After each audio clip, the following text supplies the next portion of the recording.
You wake up with that same familiar pain in your shoulders, stiffness in your knees, and you haven't even got out of bed yet. Then the age-old question you've been asking yourself for years comes right back up. What's the point? You reach over to your phone and try and distract yourself from having that same old conversation that doesn't seem to lead anywhere. You scroll social media looking for something, entertainment, or maybe a direction. And you see all these lives that are being lived, and you can't understand why you can't seem to get it together, why you can't live those lives, why you can't be happy. You weren't taught to find purpose. You were taught to be productive.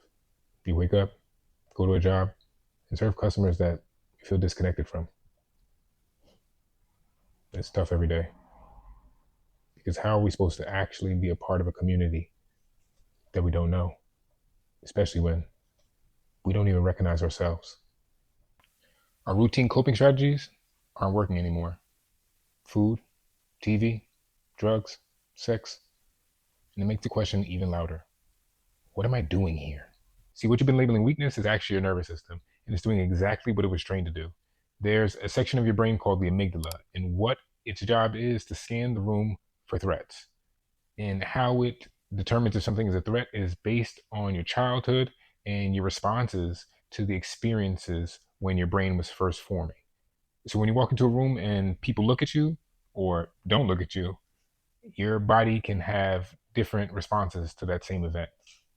And what I'm here to do is help you learn how to regulate through those moments, because we simply just weren't taught that. We're taught math, but not how to critically think our way through experiences that we don't prefer. We were taught to stay silent and push on. We were taught to bury our emotions because they're not useful, especially in the workplace or especially when they're going to make someone else uncomfortable. As we create characters to fit into different environments, incoherence starts to occur, a disconnection between our brain and our body. And when that happens, we lose control. We no longer are able to function in alignment. And the good thing about that is it's not permanent. And that's what I'm here to teach you. I'm the son of two immigrants. My dad grew up without a father, and my mother left her native country when she was 18 years old. They never had the chance to be raised by regulated parents. So they only learned discipline from physicality. For me, that meant when I misbehaved when I was younger, I got hit. The character trait that started to form was I learned how to lie, because it's much easier to lie than tell the truth and get hurt. So how that started to shape my relationships as I got older is I avoided the hard conversations. I would even cheat in relationships because desire became the main focus of most of my interactions. I was pretty much just avoiding feeling bad.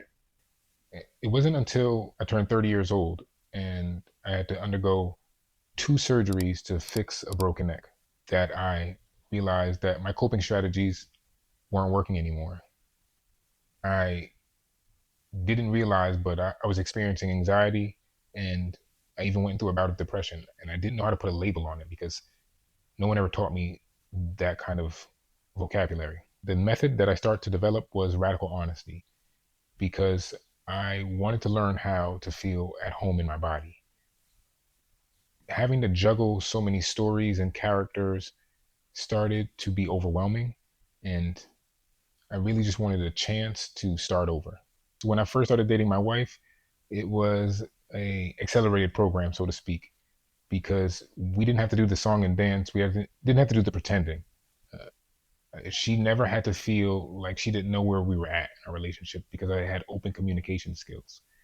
And that doesn't mean it was easy, because being honest and transparent is going to test all of the unconscious behaviors that you've been doing. But it was the best decision I've ever made in my life. It led to me having my daughter. And now I get the opportunity to be a leader in my family. So when I know that there's a difficult conversation approaching, or there's a solution that's really hard, I'm the first up to do it. And I learned how to take breaks, to give hugs, just to regroup, to bring the connection back. And now I can vocalize that although I'm always wanting to be better using honesty, I am doing it not out of judgment, but out of the fact that I want us to be better together. The core of my teaching is labels are limits. I use a lot of quantum science when I'm discussing with my clients and students because the Schrodinger principle, where Schrodinger's cat is inside of a box. And until we actually look inside the box, the cat isn't dead or alive. It's actually both. And what that science reveals to us is the full potential of the human experience. When we label ourselves fat or ugly or I just can't do this, we collapse down all of our potential into a moment. And we are worth so much more than each instance we may experience. The tactile thing that you guys can start doing today is when you catch yourself saying, I can't, and I'm this, or I'll never be that, within the next 2 seconds, restructure that sentence and say, I can do this. I was that before, but now I'm growing into this. I know it sounds small, but it makes major changes. Before I used to have and like stuck in my conversation and trying. But instead now I say, I'll do it. If I fail, so what? There's nothing wrong with failure. Failure is the beginning of progress, not the end. The second tactile thing you guys can do today is move your body. Circle your shoulders.